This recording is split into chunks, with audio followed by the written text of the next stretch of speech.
Let's do this. Get ready for the Dirt Life Show.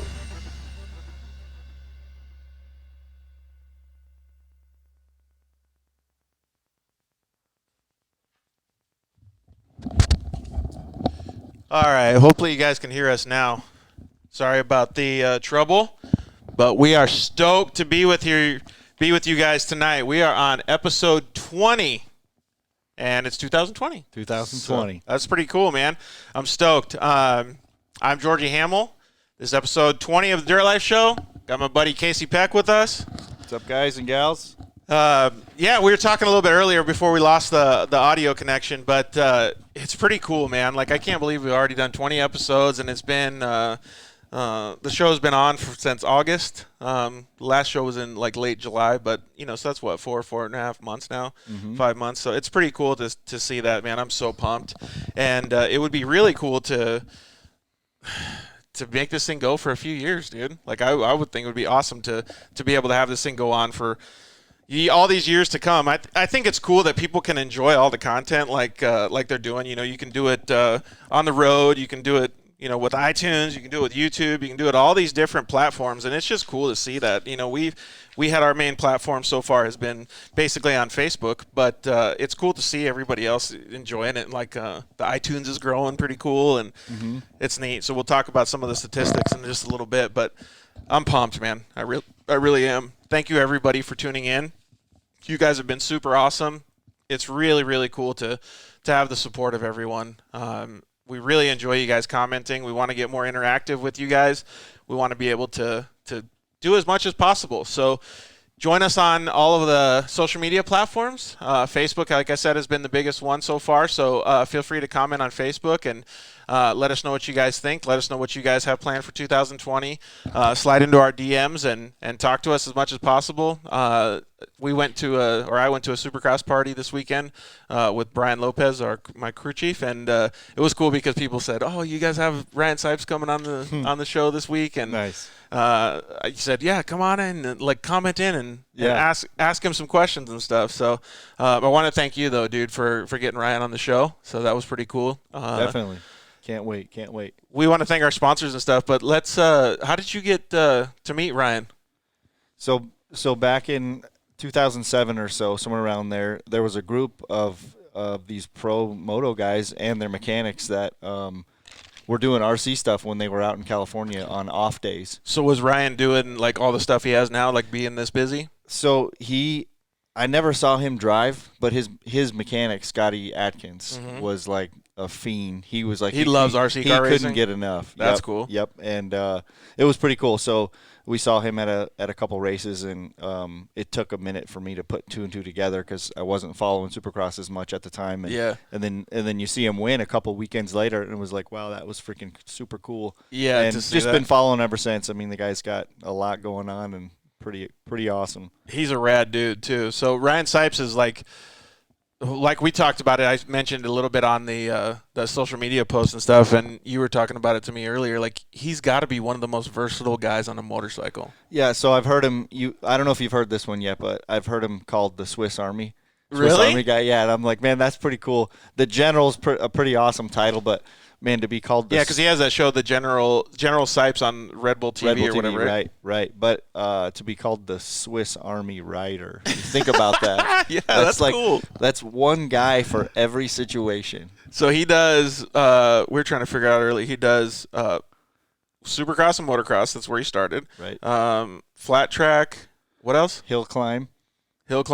And enduro, and I think, again, I don't know if it's called hard enduro. I don't know the difference. But yeah, neither do I. But definitely enduro as well. And to be able to get in the top of each one of those, you know what I mean? That's so respectful. It is pretty badass. So hill climb, enduro, like the ISDE stuff. And I think you were saying earlier, before the audio dropped out, was that he was the first American. We can confirm this with him. Yeah. First American to win the ISDE ever. Dang, that's pretty crazy. And I think that was 2015. I think that's so awesome. I'm almost positive it was, yeah. That's just insane. And that was kind of like when he first got going again to do this different stuff. And imagine how taking that leap of faith and saying, hey, we're going to do this and we're going to do it different. And then you go do instead of just doing motocross and supercross. Yeah, exactly. Yeah. And then doing the most gnarliest thing that, on the world stage and then winning it. And no American's ever done that. Well, Dakar's going on right now. I wonder if he's going to step into Dakar too. May as well. No kidding. So yeah, you guys should check out that show though. It's called General Sipes on RedBull TV. Yep. It's super awesome, and you get a little peek of it in behind the scenes of Ryan's life and stuff like that. And that's kind of what triggered me to start talking to you about it. You're like, oh yeah, and then you messaged him and he was able to come on the show. So we can't wait to get him on the show. Since we're kind of behind schedule a little bit, let me run through the sponsors and things like that. Of course. So we want to first of all, like I said, we want everybody to engage more. So come in and Mike Tree just chimed in. GNCC, that's another genre. Oh, yeah. So Thanks, we want Mike. everybody to come in and talk to us. So keep coming in. Come in the comments. Come into our DMs, everything. We have the dirtlifeshow.com. So go visit the website. We got merch on there. We got all kinds of fun stuff. You have links to the iTunes. We had some really cool stuff, man. We want to thank all of our sponsors. We want to thank Shock Therapy. We talked to you again before the audio dropped out that Cody's going to go get his shocks done. So we're interested to see what he comes back with and what he says. I think his car is going to be amazing, man. He's so excited, I'll bet. Dude, he is. So if you guys want discount on Shock Therapy stuff, use the code DIRTLIFE. Go over their website, buy a bunch of stuff. They got all kinds of cool stuff, sway bar links, steering racks, a bunch of hard parts, apparel, all that good stuff. And if you want any service stuff, give them a call and mention the Dirt Life when you call in. Zollinger Racing Products, those guys are bitching, man. I talk about it all the time. They have amazing products. Use the code DIRTLIFE on ZollingerRacingProducts.com. They just make amazing stuff, so go check them out. Rigid Industries, those guys, obviously Brett Carpenter over there, man, they make good products, but he just holds a special piece in my heart, man. Saved my life. So the guys at Solder Weld, we're going to go have lunch tomorrow. Maybe even have some tacos for Tuesday. So maybe. The guys at Solder Weld got some fun stuff going on this year. They're going to step up their game. So it'll be cool to see those guys. Anaheim 1 was really cool, man. We got to let's talk with Ryan about that. Let's skip that for now since we're a little bit behind schedule. Sure. So we have a little bit of Dirt Life Show statistics, the year in review. Like you said, episode 20, first show of 2020. So that's super cool. 2020. We've only been alive, or Dirt Life Show's been alive for 4.5, 5 months now. And it's not the hugest show. We got a small audience because, off-roading is just a small audience. And so it's cool to see that all of the views and stuff that we're getting. We have just under 200,000 minutes viewed video, and it's only basically on Facebook because we haven't, promoted YouTube or anything yet. So hopefully we can get that number up in 2020, but I'm still pumped on it. Like, I'm proud of that. That's a pretty big number in my eyes. And one of the best things that I was looking at the statistics was the duration of time that people actually listen to the show was right around 80% of the show. So being an hour and a half show, or even longer sometimes, that's pretty dang cool, man, because that means that Sure. our audience is really engaged in listening to the stuff that we're talking about. So Definitely. I am pumped, but I want to get that up. Let's try to get that higher. So interact with us and send us messages so that we can give you guys the content that you guys want, and we can make it a better show for you guys.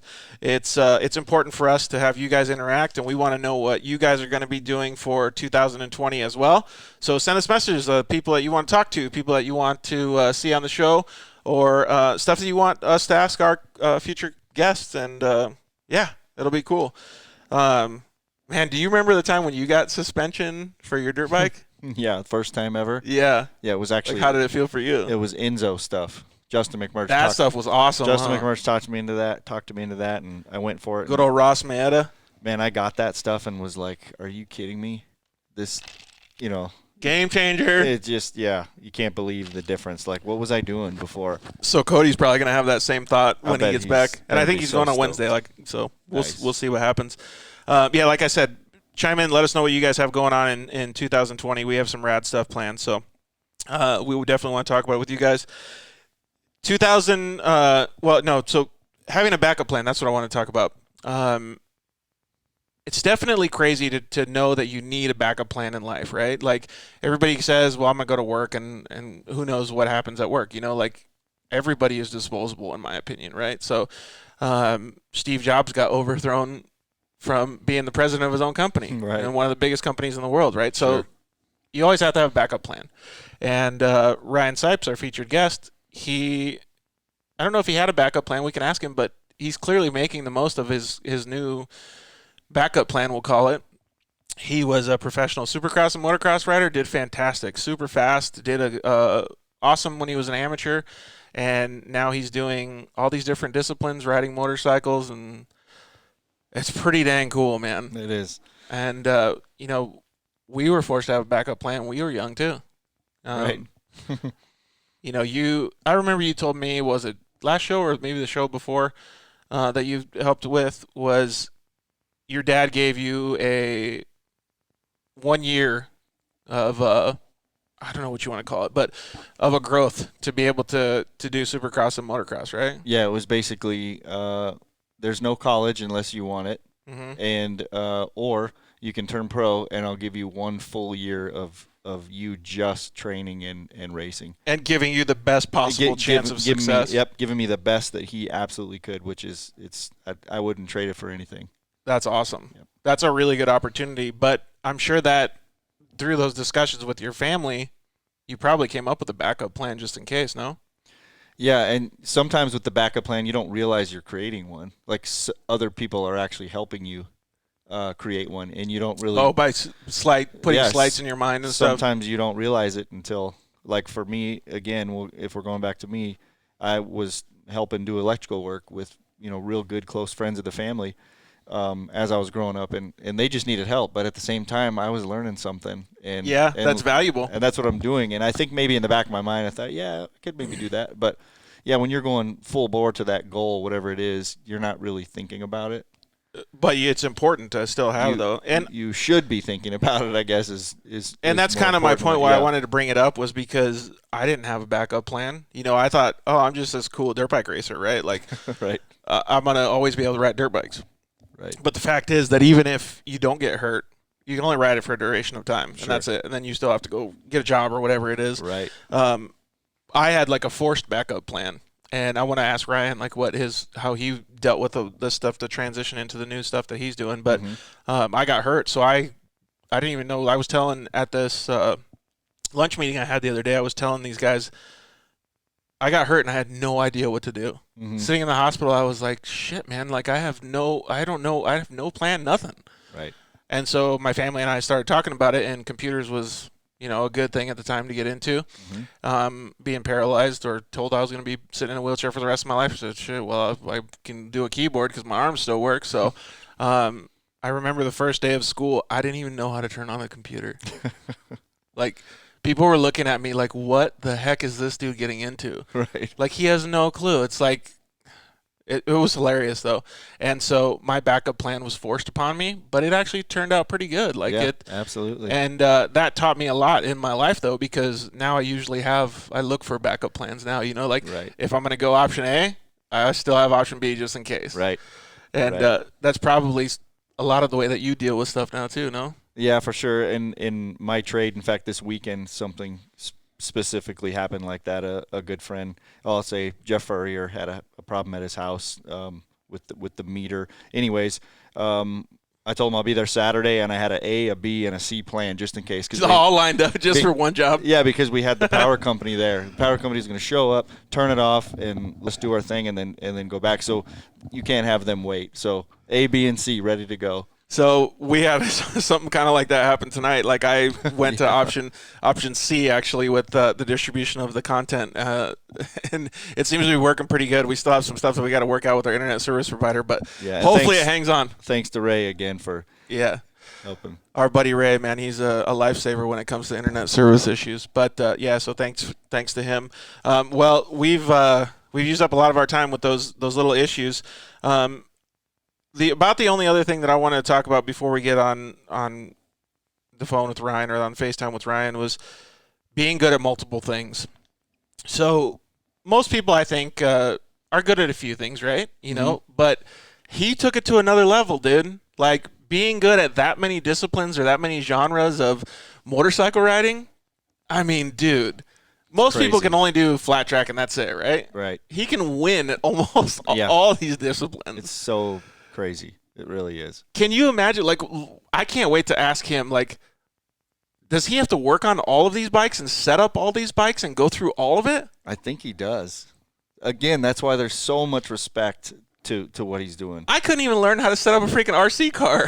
Like, well, imagine going. There's going to be some things that cross over, like body position and stuff. But then a lot of that, some of that changes because you're trying to just get traction on the dirt or on the. Even wheel size and all kinds of different things, right? Suspension, totally different. And how do you even know how it feels? Like, right. So it's going to be really cool to talk to him about that. And let us know if you guys are good at multiple things too. Like, I can't do a backflip to save my life, right? And I couldn't do it even before I got paralyzed. Right. I'm just not good at it, right? So let us know in the comments and let us know if you guys are good at multiple things, because that'll be cool. Maybe we can talk to Ryan and have some conversation with him about that. Let's take our commercial break now, and then we'll get Ryan Sipes on the line. So we will see you guys in just a minute. Thanks for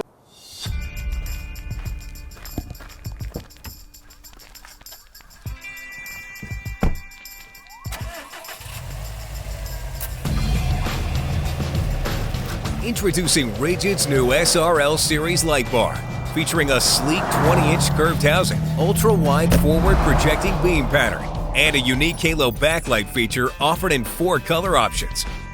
The SRL Series light bar's new optic combination projects light over 70 degrees wide, with more than enough distance to safely drive in low visibility conditions, making it the perfect lighting solution for most applications. The Halo backlight feature is offered in red, white, blue, or amber, and is wired independently from the forward projecting light. Instantly transition from style to function with the flip of a switch, making it easier than ever to own the night.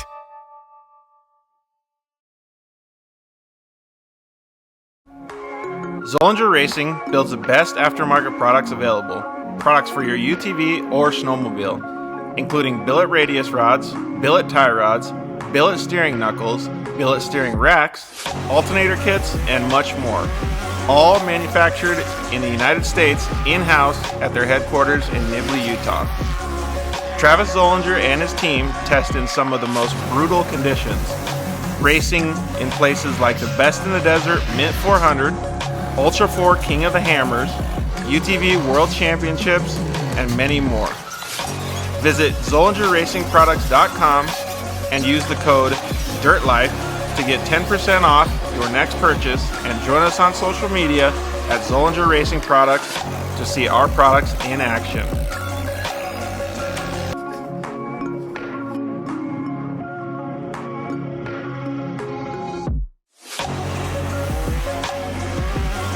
Zollinger Racing, the best products, period.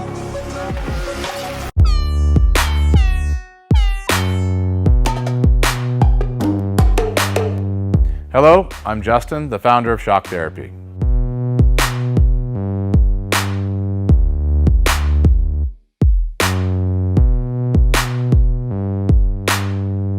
Shock Therapy has been around for 5 years, but we have personally been tuning suspension on off-road cars and race vehicles for over 25 years. We tune between 10 and 15 cars per day, every single day of the week. Our concentration is tuning shock systems and supplying components that improve the ride quality of your car in many ways. Not only do we work on the average UTV, but we also tune suspension for race teams and professional drivers.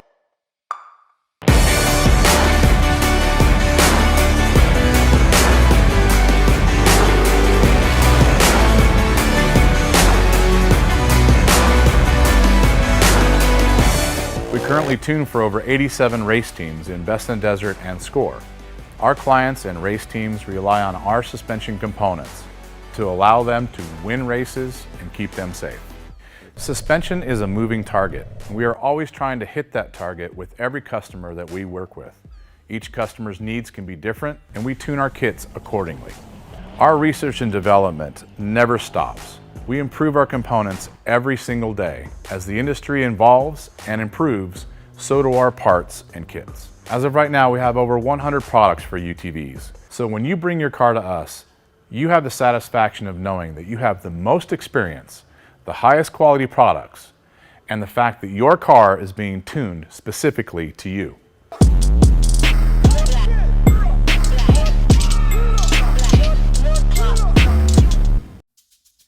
Hey guys, George Hamill here to talk to you about one of our sponsors, Solder Weld.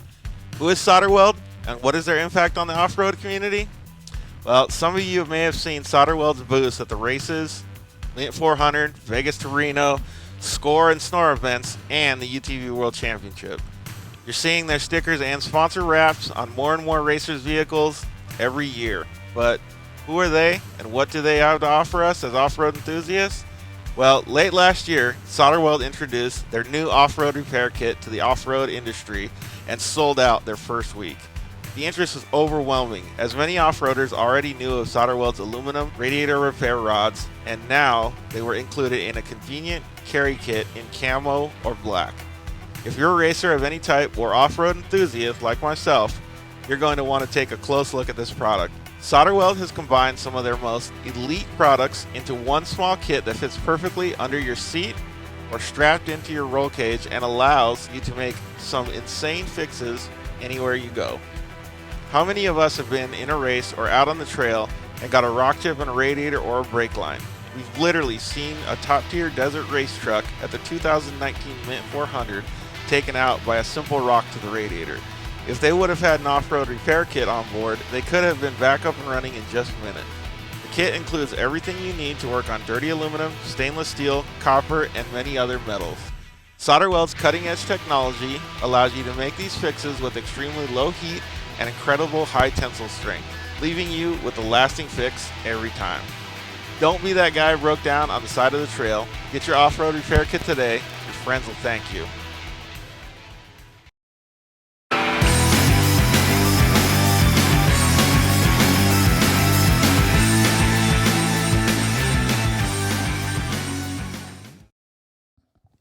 All right, we are back. We got a couple pictures on the screen of our featured guest, Ryan Sipes. Man, some of the stuff that he does, Case, is pretty bitchin', dude. Like, so awesome. He's got some pictures that he had sent in. Dude, he can get so spanked on a dirt bike. It's sweet, man. So seeing those pictures was sick. You had mentioned that he does the ISDE. He does, we want to ask him about the hard enduro, the difference between enduro and hard enduro. He did the RedBull Straight Rhythm. That was a two-stroke event, which looks super cool, and obviously he does flat track and hill climb and stuff. So I can't wait to see what he has to say about some of that stuff, man. Let's introduce our featured guest, Ryan Sipes, man. How's things going tonight, Ryan? It's going good. Ready for bed, but I'm up for this. Dude, you are awesome for Thanks, being a buddy. trooper and staying up with us, dude. We really appreciate it. Yeah, man. So I got to admit, like, hearing some of the stuff that you've done and watching the General Sipes stuff on the RedBull channel was just insane to me. Like, I can't believe you're that good at that many disciplines. So kudos to you, bro. Like, that is so sick. Thanks. Yeah, it's just I like to do a lot of different things and happen to be good at some of them. But it's a lot of work. It's a lot different than just doing one thing where you get to practice one thing all the time and you kind of get in your own routine. I have a bunch of different routines, depending on the time of year and what's coming up for me. So dude, I can only imagine. Well, let's backtrack a little bit, man. Where did you grow up? In Kentucky, from a town called Flaherty, and been here my whole life. Small town?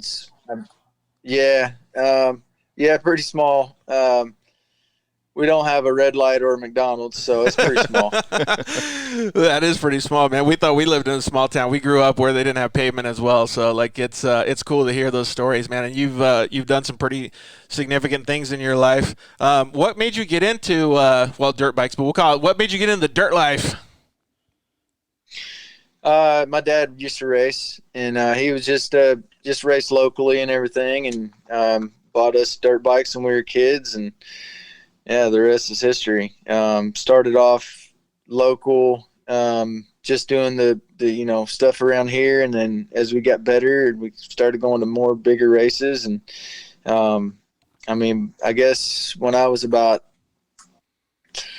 12 or 13, we started doing like the big amateur nationals and stuff like that, and yeah, went from there. You started off like a PW50 or something, or you started off super young?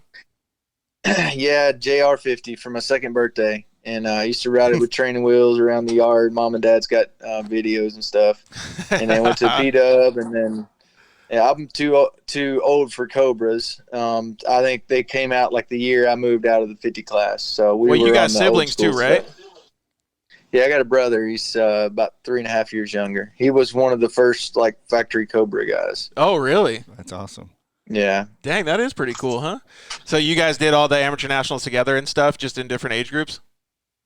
Yeah, he was always basically a class or two behind me. And he was really good too. He turned pro and did a bunch of pro stuff, just had a bunch of injuries, and he's now drives a monster truck for Monster Jam. So I think I saw that. So he's one of the guys, like I've done Lucas Oil off-road, like short course stuff for a while in a side-by-side, and one of the guys that was Todd LeDuc, he used to do short course, and now he does monster truck. So it's cool to see all those different, I guess it's kind of like what you're doing, those genres converge.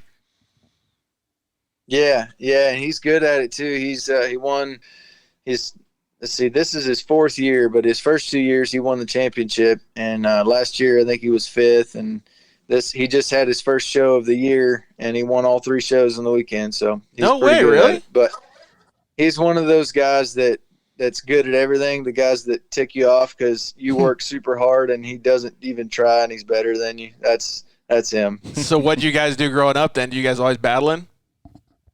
Yeah, we rode basically every day after school. We got off the bus and got on our dirt bikes and went and rode, and did all kind. I mean, he, like I said, he's good at everything. He could always ride BMX and skateboards and snowboards and all the stuff. I can't do anything but ride dirt bike.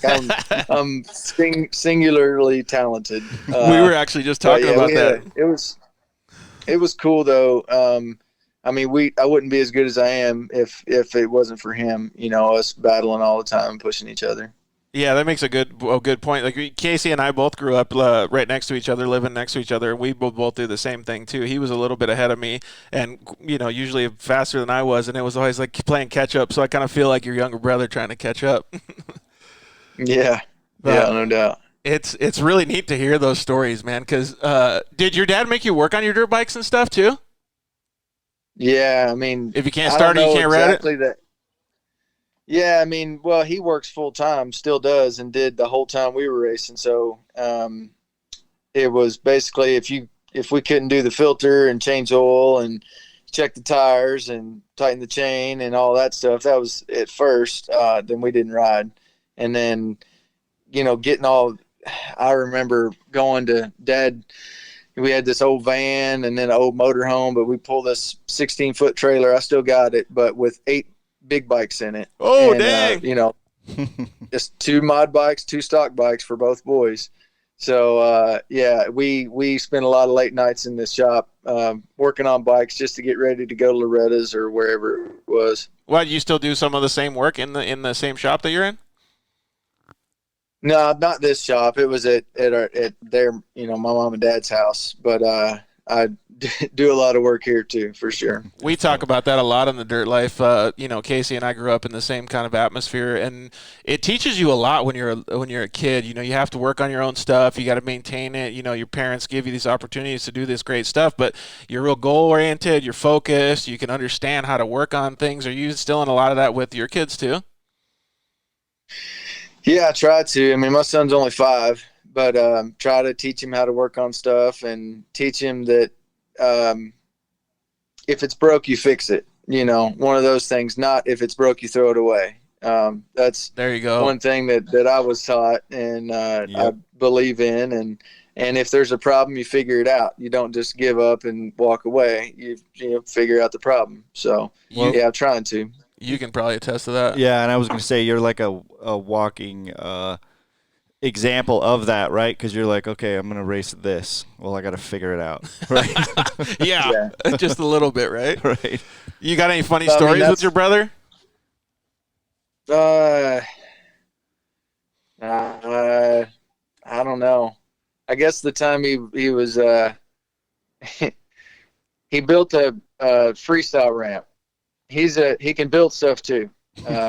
Go figure. But he built a full freestyle. It's not a full. It's like a pit bike size freestyle ramp. It's probably 5 foot tall, and it's got wheels on it and everything. Rolled around. He put it on the dock in the pond, and he was doing backflips on his bicycle. But one time he let the bike go when he's upside down. Well, he landed in the water, and the bike sprocket landed right on his back of his head. Oh, gashed his head open real big, and he came up to me and he's like, "Hey, I cut my head open. You got to take me to the hospital."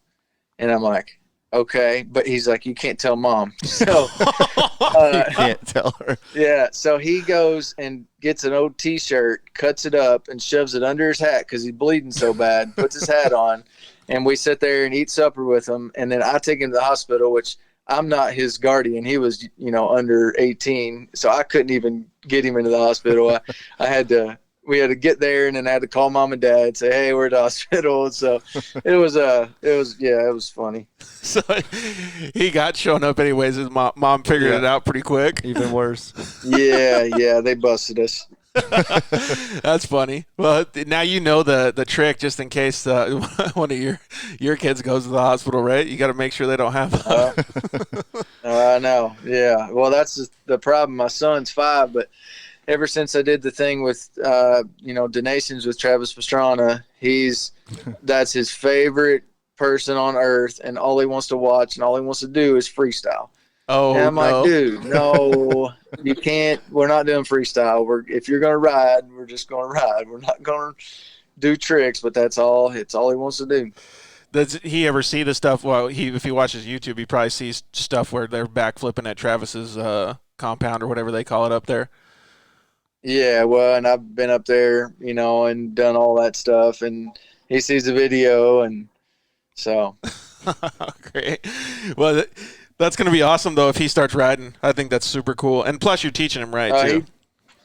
He already is. He's been riding since he was about 2.5. So he's raced twice now, and I just got him he was on a P-Dub, and I got him a Cobra, and so he's riding that now, and so he's having a good time. Have you guys looked at any of those electric bikes? I've seen some of those little mini electric bikes look sick. Yeah, they're cool. He's got an electric trials bike, the Osset, and it's awesome. He rides that thing quite a bit. But those little electric KTMs are just too expensive. I ain't spending $5,500 on a 50. Ooh, that is pretty pricey. That ain't happening. Ouch. Yeah. That's crazy, man. Well, tell us a little bit about your 2019, man. You had what I would consider a fantastic year. You won the ISDE. Man, you did. I thought you did awesome at RedBull Straight Rhythm. Definitely. And you had so many different things that you did, man. Like, what were some of the highlights? Yeah, thanks. It was a good year, man. I mean, winning the Hawaiian Supercross was cool. Winning the flat track, ISDE, obviously. Yeah, it was a real good year, and I think kind of proved that it can be done, that you can race a bunch of stuff and still be good at it, and prove that 35's not too old. I can still go fast. So I'm just thankful for Red Bull, coming along and making my crazy idea kind of, take it to the next level. That is really cool to have a company that supports you in your dreams like that, man. And that'll trickle down too, because it'll show, his son how to do those things and be able to give his son the understanding of what it takes to be able to go through this. Like, we were going to ask you too, like, what has been some of the hardest parts? Because it's not just going out and understanding how to race around the track. You got to figure out all the tech specs for the bikes. You got to test them, suspension, setting, all kinds of stuff, man. Yeah, that's another hard part is, you got basically 4 bikes that have to be basically race ready at all times, at least 4, and getting them all set up and then going to ride them and going, oh yeah, all right, now we're on flat track, now I got to do it this way. And so, like I said, it's been a challenge to that usually, I mean, everything I've ever done, if you really don't know how to do it or what to do, you kind of look back at who's done it before. Yeah. How did that guy do it? Let me try that. it's not possible with what I'm doing. Nobody's really ever done it before. So there's not a blueprint or, a mentor I can call and say, hey, how'd you do this? Because I'm kind of the first one to do it. So, but that kind of makes it fun too. I'm kind of figuring it out on my own and just making up stuff as I go, and some of it works and some of it don't. But I'm having a lot of fun. That's the part to me that seems so crazy is like, obviously you can ride, right? You're talented. You can ride. I get it that it's different, but to me, like the perfect mechanic stuff that has to happen on all those disciplines, like that has to be so different. Or maybe I'm way off base here. It seems like there'd be just total different tricks for every single. Are you kind of talking about like the whole Chad Reed or Nick Way thing where they're super, super picky about everything? You can't be that way? Well, I'd imagine you have to be at somewhat, but at the same time, I mean, like when you've had to figure this wrenching out, that's different. So are you picking up all these special little things that you like now in each discipline, or is it more just like, you know what, it's good enough, let's go? A little bit of both. I mean, I kind of have to have the attitude of ride what you got, right? Because I don't have factory support or anything like that. But I do my homework on how I should set it up. I talk to a ton of people. I ain't scared to go ask somebody, like, hey, what do you do? And half the time you get 14 different opinions, and then you just have to figure out what works the best for me. But I mean, I think it's been like I said, a little bit of an experiment, and it's been some things work and some things don't. But yeah, like you said, I'm figuring out now what I like and what kind of works for me, because what works for other people don't really always work for me. So kind of figuring that out now, and I'm hoping that'll help me through this year to do hopefully as well as I did, or maybe better. That'll be awesome, man. Do you have a favorite thing that happened this year, or like a favorite accomplishment that you did? There's so many. I don't know, man. Well, yeah. I mean, ISDE was pretty special. Just considering the fact they almost didn't put me on the team because they didn't think I'd be fast enough anymore, because I don't live in the woods now. I don't race GNCC, I don't whatever. And so then I went to training camp, and I beat them all. I beat all of our guys. I was the top guy. So that was cool. And I wasn't the top guy at the race, but I was right there, and I contributed and had a bunch of good days. I was best guy on day one. And so to do that was pretty big. And I wasn't there. I was supposed to be on the team the first year they won the team championship, and I got hurt the day before we left. And so I won it as an individual, but I never got that team trophy. So that was really big for me to do that. Yeah, that is super cool. Does that mean you got a definite invite next year to come back on the team? You would think so, but we'll see. We'll see what they say. They did say they were happy with the way I rode, and they want me to keep that week clear on my schedule. And I told them, as long as you want me, I'll go. That's one of my favorite races, and I like it. I'll keep going as long as I'm fast enough. What was the question you were going to ask him about hard enduro? Oh, so following the series or the show, I've heard that word used before, and I don't know if I completely understand. Can you elaborate on that a little bit, or is it maybe just is it a whole different thing? It kind of sounds like it is. Hard enduro? Yeah. Yeah, it's totally different. Okay. Basically, hard enduro is find what looks the most impossible, and that's what we got to go up. There's no speed involved whatsoever. All like motocross skills they don't translate at all. Oh, is that like that Ayresburg kind of thing?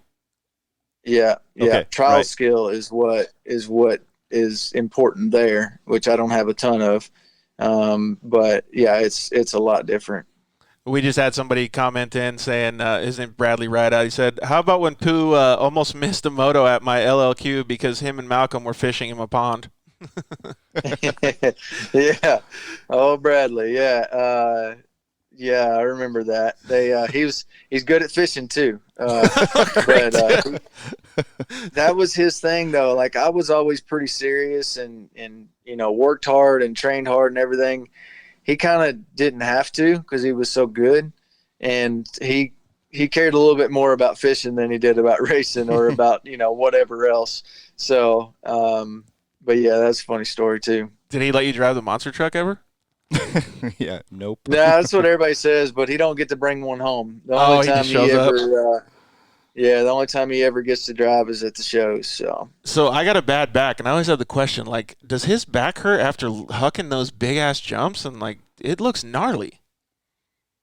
Yeah, he doesn't say much about it, and he's beat up. I mean, he's had so many injuries, and he can swing his golf club and throw his back out, and then he's down for a week. But he's never had too much trouble out of the monster truck. That's awesome, man. What do you do with like switching back to your stuff? Like, what do you do with your mentality? Like when you go in, I know you've mentioned a couple times that you kind of just go in with an open mind, but like, do you prepare yourself the weeks prior to those certain events that you're doing? Yeah, as much as I can. I mean, it's tough when you have like 3 or 4 races that are all different, kind of stacked up on each other, or like Daytona last year when I did the supercross and then the GNCC the next day and then the flat track like 4 days later. That's kind of like you just ride what you can when you can and try to get, everyone in as much as you can. But if it's a little better when they're together. So if you have, say 2 supercrosses within a couple weeks, then I can just focus on that. And then once that's over, get ready for the flat track that's coming up next or whatever. But that's been the part where sometimes I'm, was scratching my head last year going, you can't practice all of it. So you have to prioritize and go what's the most important. And last year I hadn't raced supercross and I hadn't been on a supercross track in 6 years. So I didn't want to go there and make a fool of myself or get myself hurt. So I spent almost every day on the supercross track, which made it where I didn't ride very much flat track or off-road. And that showed at the GNCC, which I hurt my shoulder there. But at the flat track, I got 10th, but I wasn't good. I wasn't as good as I wanted to be just because I hadn't been on the bike as much. So still accomplishing that is like a feat in itself, man. So kudos to you, like I said before. Did you have any favorite, like, I mean, you probably can't pick a favorite genre, like you don't like, flat track more than supercross and stuff. I know where your heart is, but did you have a favorite event? Even if it wasn't like with like the riding, like the RedBull Straight Rhythm looks super cool. Yeah. Yeah, it is really cool. Hawaii Supercross was awesome. I mean, even I won all the motos, so that was great. But just being in Hawaii and like when we got done at the track, we went back to our house on the beach and hung out, and that's pretty cool. Like you don't get to do that at most races.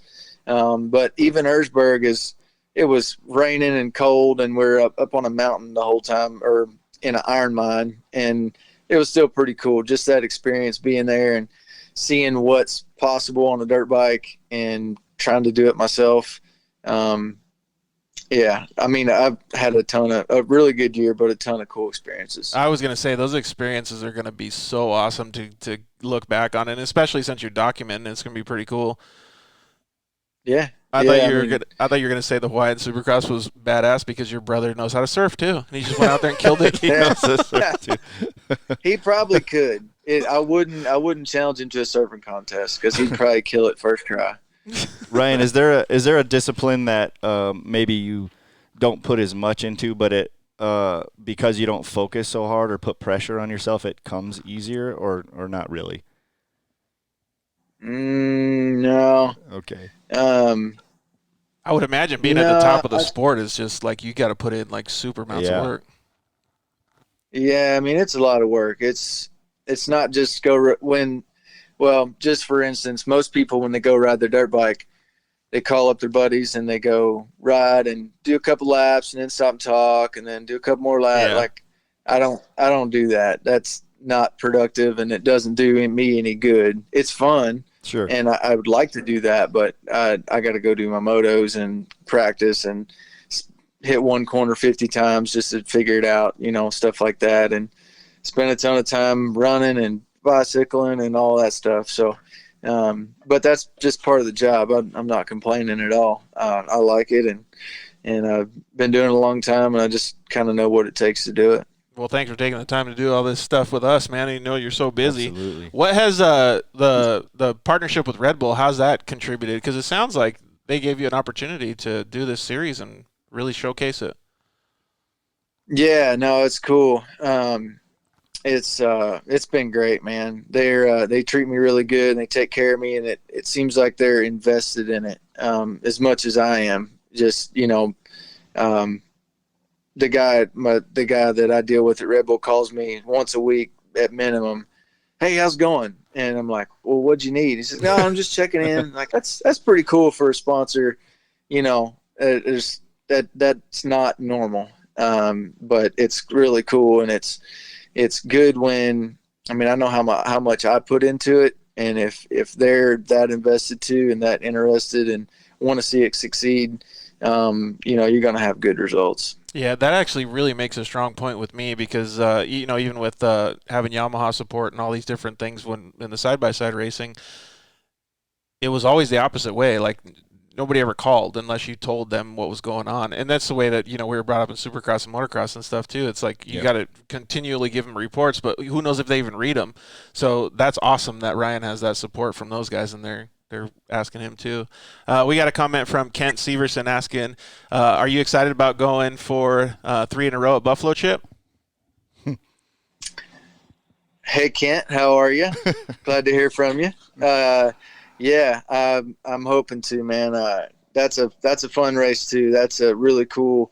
Just that whole week up there is cool, and 2 in a row. So I don't know. I ride good there, and I always feel good, and that kind of fits my style. And there's going to be a little bit more competition this year, I think, with Henry Wiles jumping down into the singles class. But if he goes faster than me, kudos to him, because I would think I was going pretty good, and I think I'll. Hopefully we'll have a good battle and have some fun out there. Dude, I love that because I can hear the fire in his voice. Oh, yeah, you can see it. That's pretty awesome, man. So, Ryan, real quick, let me go back to the Red Bull guy for a second. So it's obvious that they need you, but it's so cool that they're putting it's so in-depth with the family. Like, to me, that is so awesome to watch. I love seeing Jack in the first race and stuff, and it's something that my wife and I are watching, and Red Bull Straight Rhythm when Kenny knocks you out, and Jack is just, I can see it, he can feel it, you know what I mean? You guys were one in that moment, and it was just so cool for you to come to him and say, dude, I got knocked out by one of the best guys, if not the best guy in that, on the freaking planet. And just all those little pieces of that are pretty cool. So I could see how it's not just a thing for them. They're checking in. This is important to follow the family and the whole thing. It's pretty cool. It really is. Yeah, no, for sure. And I thought that was a good teaching moment for Jack to, you don't always have to win, man. If you try hard and I rode good, I just got beat. Barely. And that happens. Barely. Sometimes you get beat, and then you can't, that's not the end of the world. You just keep on rolling. Not going to lie, like I'm a Super Roxon fan, but I might have been rooting for Ryan a little bit more absolutely. That one. No doubt. Did you watch A1 at all? I almost had him in that first one. You yeah, did. dude, You did. so You did. close, man, so close. Did you watch A1 at all? Oh yeah. I'm a super fan, man. I don't let them go by. I watch them. What'd you think? Did it make you want to get out there? Or? No, I'm not ready yet.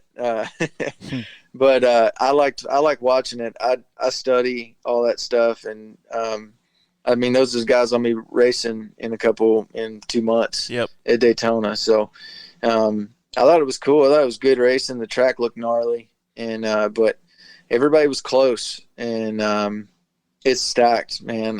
From first to 15th there's no slouches in there. Well, like look at the guys in Last Chance. Like, what? Yeah, you know that's what I mean. It's crazy. That 250 Last Chance, I don't know the names of the dudes, but that dude that parked him in the last turn, yeah, that was sweet. Yeah. He definitely wanted that it. other guy had to be ticked off. Super skinny. Like, it looked like it wasn't very wide. I think they were just riding the edges. I don't think it was any more skinny or than any other track. I think they were just the edges because I corner a foot further inside than being all the way on the bales or coming in a foot further inside.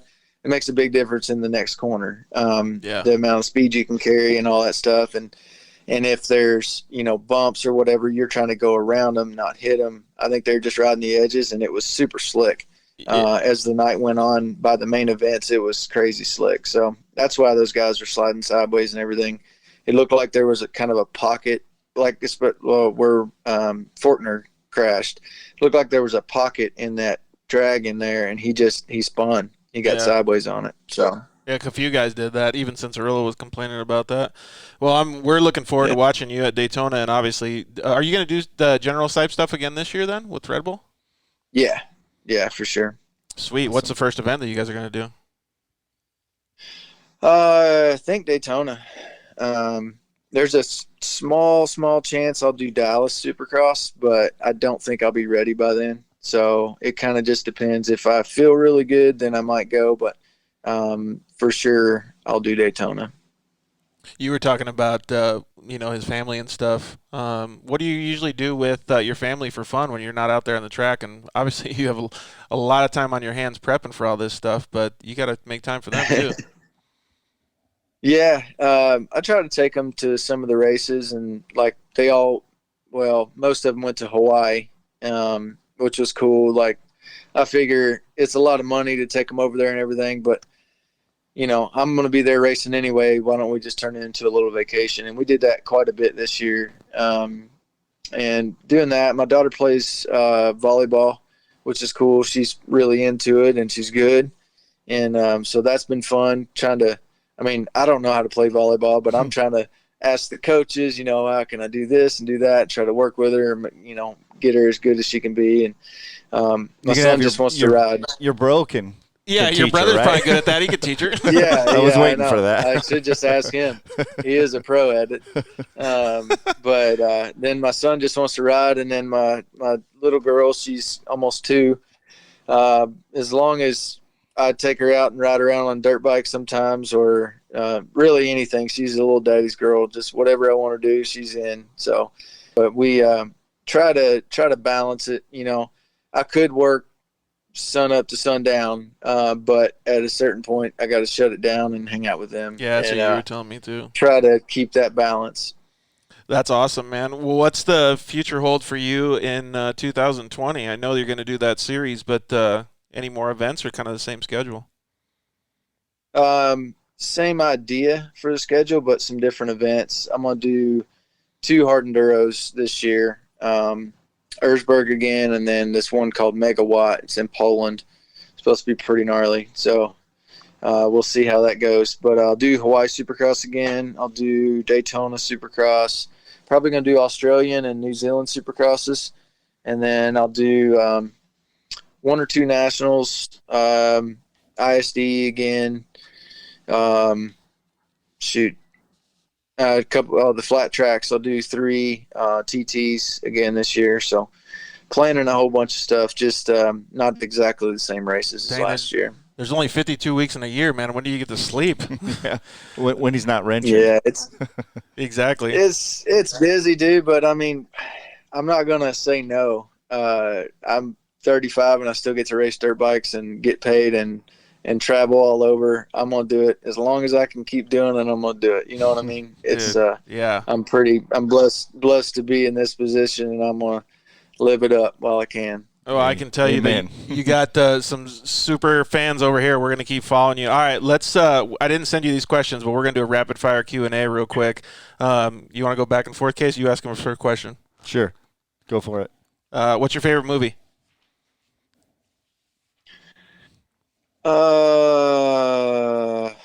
Hot Rod. That's a good one. All right, you go. Favorite food. What'd you say? Favorite food. Oh, I can't eat it, but lasagna. All right. I have acid reflux real bad, and I can't even eat it, but it's really good. Favorite flavor of ice cream? Vanilla. Well, you're going stock I'm vanilla. boring. All right, what's the next one? Favorite soda? Red Bull. Perfect, good answer. M&M's or Skittles? M&M's. Do you have any pets at home? Yeah, we got 2 dogs. One's a beagle with an IQ of 2, and one's some kind of other mutt. I don't know, but they're good old dogs. Well, I think I know that you're probably going to answer this question with spending time with your family, but when you're not racing, what's your favorite thing to do? Besides that, I don't know. I don't do a whole lot, really. I like playing. I like golf a little bit. I like basketball quite a bit. Oh, right on. I just don't do a whole lot. I don't have a lot of time, so. All right, what's the next one? If you were in the movie Hangover, which character would you be? This one's always a mess, isn't it? I love this one. You can, like I always tell everybody, you can pick Mike Tyson if you want. Yeah, he's in there. that's the easiest one. Oh yeah, that'd be a good one. I just love it. I love Alan, dude. He's just. Yeah, but I wouldn't be Alan. I don't know. I guess I would be who's the dentist guy? Pulling out your own tooth or whatever. Yeah, probably. Maybe, I don't know. Okay, what's the next one? What other form of racing would you like to try? Any type of racing. Like for me, I'd like to do like F1 or something like that, or even those Kamaz trucks in Dakar. That'd be sick. Yeah, I'd like to try road racing, Moto America or something like that. It could be cool. That's freaking sketchy though, going that fast on a dirt bike. Woo-wee. All right, the last one's the most important one. What is it, Case? Most important one. Chips and guac or fries and ketchup? Chips and guac, hands down. That's good. We've only had one person say fries and ketchup. So, hey, thank you very much, Ryan, for coming on with us. We really appreciate you staying up late, man. So, would you mind telling all of our audience how to get in touch with you? Yeah. I mean, Facebook, Instagram, Twitter, R_Sipes. That's my handle, whatever you call it. And you can watch the General Sipes series on RedBull TV or YouTube. Yeah. And thanks for having me on, guys. Appreciate it. Yeah, thank you very much for staying up so late with us. Clearly, I don't think we need to say it. I think you're going to kick ass this year, but good luck, dude. We're all going to be paying attention to you, and we're going to enjoy watching all those videos on YouTube with RedBull General Sipes, dude. Thanks so much. Got anything else, Case? All right. No, we're good. Appreciate it, man. It's great. Great time. All right. Thank you, guys. Thanks, Ryan. Good night. Have a good one. All right. See ya. Man, thank you so much to Ryan Sipes. That was awesome. I still can't believe, like, there's so much that goes into it. Like, the depth. I'm just like dumbfounded. Like, there's so many more things, but you can't get into all of it. You know what I mean? He makes it sound like he pushes it off like it's easy. I know, right? There's no chance. I just imagine that. I wanted to get to the, like, how many hours are you wrenching? But I'm sure he doesn't want to talk about it. But it's got to be just forever. And well, like, I guess it's a mindset too, though, because he grew up doing it, right? And he's always enjoyed doing it. So maybe, like, let's just say 10 hours of wrencher for him ends up feeling like 2 hours, right? So that is pretty cool that he's able to do it and do it with support, like from Red Bull and from all the people that he has behind him. I think it's so awesome. I'm excited to see the next episode. I can't wait and watch it. So thank you very much to Ryan Sipes. The comments that came in were pretty cool, man. I'm glad that he was able to answer those for you guys too. It's neat to see when people have the background story like that, right? Like the inside scoop. Like you missed your moto for fishing. That's great. That's so cool though. I remember sometimes like it sparked some almost missed motos of ours too. Yeah, definitely.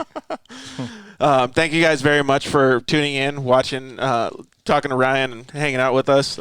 So definitely go visit Ryan, R_Sipes on Instagram. I think you can just do Ryan Sipes on Facebook. And I don't have Twitter, so I don't know. It might probably R_Sipes at Twitter. But definitely go check out the Red Bull series called General Sipes on YouTube. Yep. It's bitchin'. We want to invite you guys again to comment more, like more, sign up for all our notifications. Hit us up in the DMs. Make sure that you're communicating with us so we can make the show better for you. Thank you very much, Shock Therapy, for supporting us. Use the code DIRTLIFE to get discounts on Shock Therapy products, and call them. Use the code DIRTLIFE when you talk to them. Zollinger Racing products, same code, DIRTLIFE, and you can get discounts on their products, ZollingerRacingProducts.com. Thank you to Rigid Industries, and thank you to Solder Weld. We will see you guys next week. Thanks, Case. You got it. See you guys. Thanks for listening to The Dirt Life Show.